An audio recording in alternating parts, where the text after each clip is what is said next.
I mentioned on, I think it was Thursday or Friday of last week, how the Zika virus could be ultimately the thing that blows up the more extreme parts of the anti-abortion movement in the United States, the Ted Cruz variety, the position that Ted Cruz holds, the position that I believe John Kasich holds. I could be wrong, but many of the Republicans hold is abortion is illegal, no exceptions for rape or incest.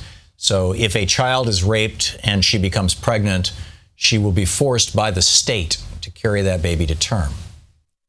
And what complicates that is what if that developing fetus is malformed?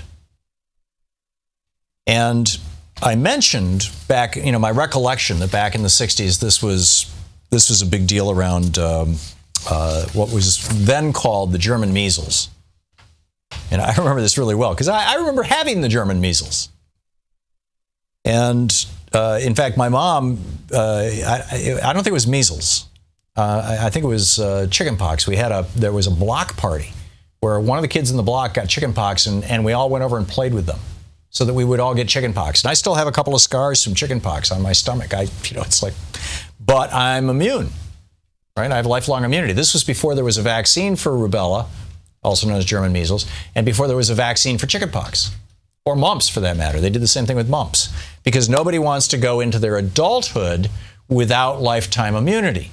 Because if as an adult you get mumps, you can become sterile. If as an adult you get chickenpox, it can be incapacitating. And if as an adult you get rubella, if you are a woman in the first trimester of your pregnancy, the odds are very high that you will have a child with significant birth defects or simply a dead, a miscarriage. And today I thought, I should go back and reality check this, because I was doing this off the top of my head. I was I was I was alive in the 60s, and I remember that era and how that set up the demand for safe and legal abortion, this whole measles explosion that quite literally just happened in the United States in the 60s. And in fact, it was like about every 10 years, there would be another nationwide epidemic of measles, of German measles, of rubella. And I guess rubella sounds more evil than German measles, and so now we call it rubella. But that, and the reason why it was about every 10 years is because then you'd have a new generation of kids who had not yet been exposed to it and were vulnerable to it.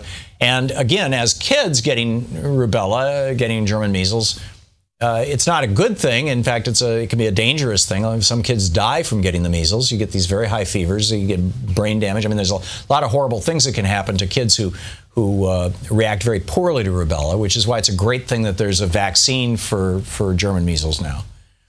But there wasn't then. And there was this virus that was causing birth defects. And that was causing women and men to say, we want safe legal abortions, and that led to 1973 Roe v. Wade. Or at least that was my recollection. So today I went into the Wayback Machine, literally, I think that's what they call it over at the New York Times, and I just share a couple of quick paragraphs from some stories from very different times in the New York Times on this topic. I spent a little time with this morning. It was very interesting. This is from March 13th, 1966, Sunday, March 13th, 1966. The scientists, the headline is 10,000 babies affected. The scientists said it could be conservatively estimated that 10,000 American babies were born with birth defects last year because of the epidemic that hit the East Coast late in 1963 and passed through the West Coast and Hawaii by the end of last year. Some authoritative estimates have put the toll at 30,000. Babies born with birth defects because mom got rubella, the German measles, during the first trimester of her pregnancy. That's March 13, 1966. September 4th, 1969. Okay, we're 3 years later. This another wave is coming. The disease has reached epidemic proportions in the United States every 7 to 10 years, and an outbreak is expected in 1970. widespread vaccination, it is hoped, will reduce or possibly prevent the epidemic. This was 69. Keep in mind, I think it was 68, maybe 67, that the German measles, the rubella vaccine was approved for use. So by September of 1969, they're saying, okay, there's another outbreak coming next year, and we're trying to get everybody vaccinated. This is 69. In June of 1969, I guess this is when the vaccine came out, because the headline is, "A vaccine for rubella on the way. Within 2 months, it is expected that 2 million doses of the new German measles vaccine will be distributed throughout the nation for a mass immunization program that may come none too soon because the disease runs in cycles and another epidemic may be only a year or so away. During the last great epidemic, 10 million Americans developed the disease. If an expectant mother develops the disease in the first 3 months of pregnancy, the virus may attack the child's developing organs, especially his ears, eyes, heart, and brain, and the effects may be catastrophic. 1/4 of these babies will die before birth, while half will be born with birth defects." The aftermath of the great German measles epidemic of 1964 in the United States was 20,000 dead babies and 30,000 survivors who are handicapped. And then February 7th, 1971, now the pressure's starting to build. We're getting closer to Roe v. Wade. This is about the time that, the cases are making their way to the Supreme Court. About 23 million children have now been vaccinated against rubella, German measles, during the past 18 months. So, they were trying to do something about it. They figured out something to do about it, but it still was a major problem. And the vaccine was only working on children.